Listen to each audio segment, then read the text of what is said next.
K for king, king মানে রাজা। L for lion, lion মানে সিংহ।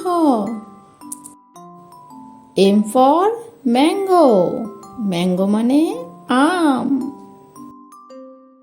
এন ফর নেস্ট, নেস্ট মানে পাখির বাসা। ও ফর আউল, আউল মানে পেঁচা।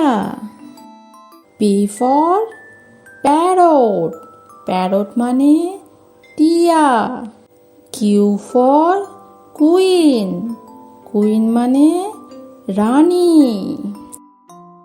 আর ফর রেট, রেট মানে ইঁদুর। এস ফর সান, সান মানে সূর্য। টি ফর টাইগার, টাইগার মানে বাঘ।